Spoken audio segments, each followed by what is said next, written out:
Miss হবে না আপনার পছন্দের টিভি শো। দেখুন জি5 অ্যাপে একদম ফ্রি। অনেকেই আমার সাথ দেয় নাই, অন ভাগ্য আমার সাথ দেয় কিনা দেখি। কেউ ওকে হেল্প করবে না, দেখিনি। ও বাই দ্য ওয়ে, আমি এবার এত কেন কথা বলছো ওকে নিয়ে? আমি কেন ওকে নিয়ে এত ভাববো বলো? কেন ভাবতে যাবো? যা খুশি করুক, কি যা মন চাইছে তাই করুক, আমার কি? হ্যাঁ সেই তো ঠিকই তো, তুই বা ভাববি কেন, আমি বা ভাববো কেন, ঠিকই তো। তবে হ্যাঁ জানিস তো, আমার একটা কৌতূহল আছে, মানে কাল কি হয় সেই ব্যাপারটা আমাকে একটু নজর রাখতে হবে। কালকে কি হবে মানে? কি জানলে তুমি? কাল না না থাক, ছি ছি, তোর ওর ব্যাপারে কোনো ইন্টারেস্ট নেই, আমি কেন তোকে বলছি, ছি থাক।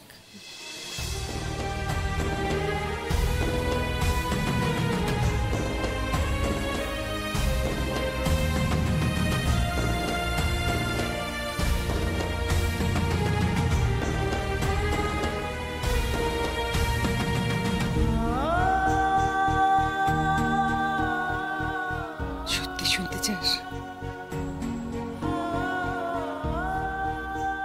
বললে শুনবো, না বললে থাক।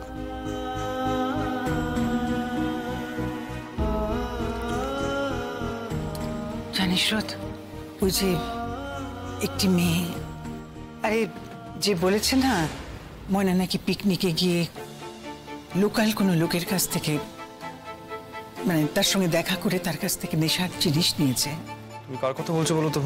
ওই যে আমরা যখন ওদের কলেজে গেলাম তখন বললো না মেয়েটা যে ও নিজের চোখে দেখেছে।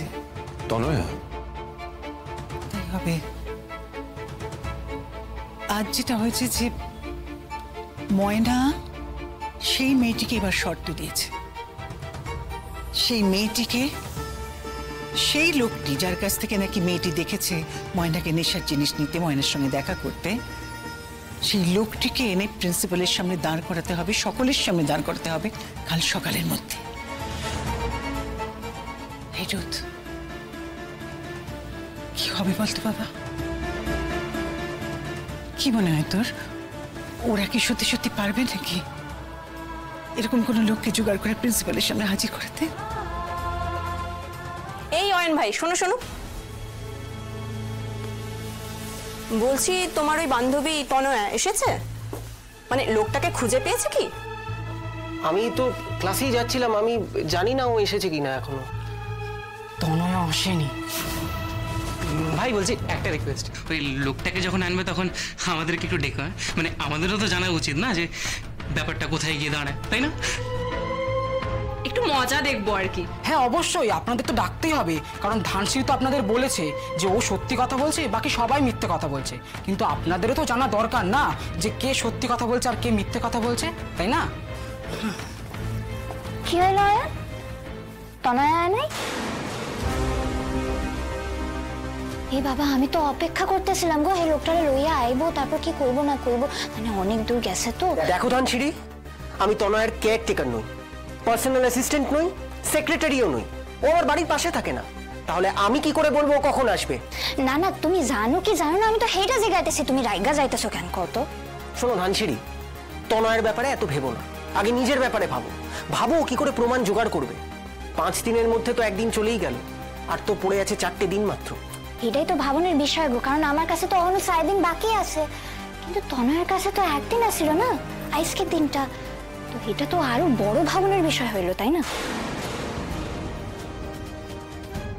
অয়ন ভাই, মানছি তনয়ের খবর তুমি রাখো না, কিন্তু ব্যাপারটা যখন ঘটেছিল তনয়া তো তোমার সাথেই ছিল, তাই না? আর তনয়া তোমার বন্ধু, একবার ফোন করে দেখোই না লোকটার খবর পেয়েছে কিনা। ফোন করেছিলাম, সুইচড অফ। ও সুইচ অফ করতেছে?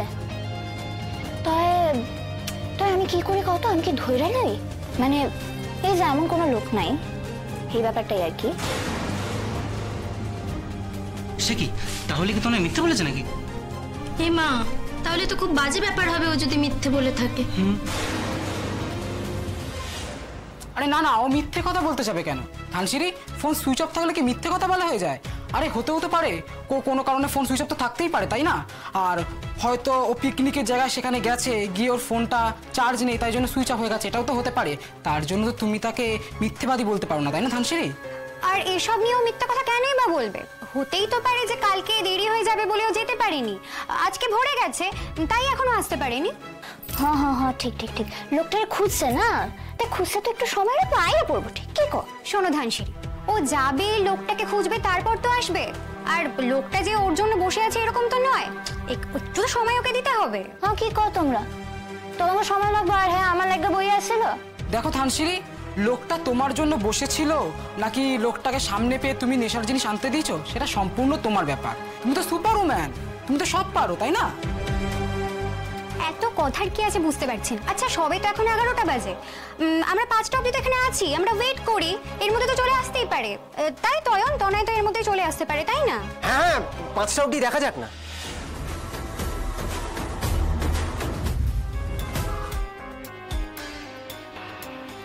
ধানসিঁড়ি, আমি তোমার থেকে বয়সে বড়, কিন্তু তুমি যেভাবে প্ল্যান করছো সেভাবে যদি তুমি নিজেকে নির্দোষ প্রমাণ করতে পারো তাহলে।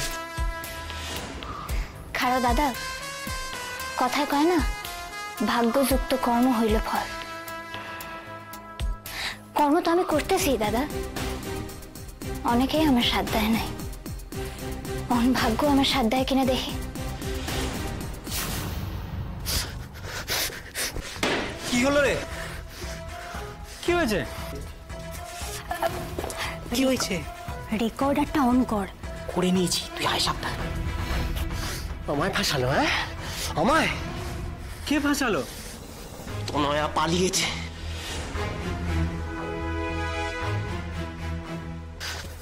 তনয়া পালিয়েছে মানে? পালিয়েছে, ওর কোনো পাত্তা নেই, বাড়িতেও নেই।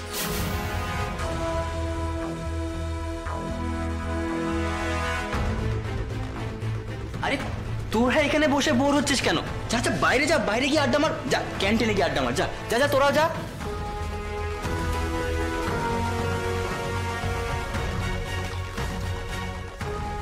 ওই দেখো তোরা কেন দাঁড়িয়ে আছিস? যা তোরাও যা, বাইরে গিয়ে আড্ডা মার। না ওদের এখানে থাকতে দে। আজ ওরা ছিল বলে আমি বেঁচে গেলাম, সীমাই তো ম্যানেজ করে আমার বাঁচালো। এই কি হয়েছে কেসটা বলতো? আরে ধানসিঁড়ি সকাল থেকে সিনিয়রদের সঙ্গে একটা খোঁট পাকাচ্ছিল। আমি যখন আসছিলাম তখন ওই সিনিয়রদের নিয়ে আমাকে ধরেছে, নিয়ে নানা রকম প্রশ্ন। তনয়া কোথায়, কখন আসবে, এতক্ষণে তোর চলে আসার কথা। আমি কি বলবো কিচ্ছু বুঝতে পারছিলাম না। তখন এই অজিত আর সীমা আমাকে বাঁচালো। ওরাই বললো যে আজকে সকালে যদি ও গিয়ে থাকে তাহলে তোর ফিরতে ফিরতে বিকেল হবে। ওদের জন্যই আজ বিকেল 5টা পর্যন্ত সময় পেয়েছি। কিন্তু তাতে লাভটা কি হবে? বিকেল 5টার মধ্যেও কি তনয়াকে খুঁজে পাওয়া যাবে? তার থেকে বেটার চল আমরাও কেটে পড়ি। জি5 ডাউনলোড করুন আর সব এপিসোড দেখুন একদম ফ্রি।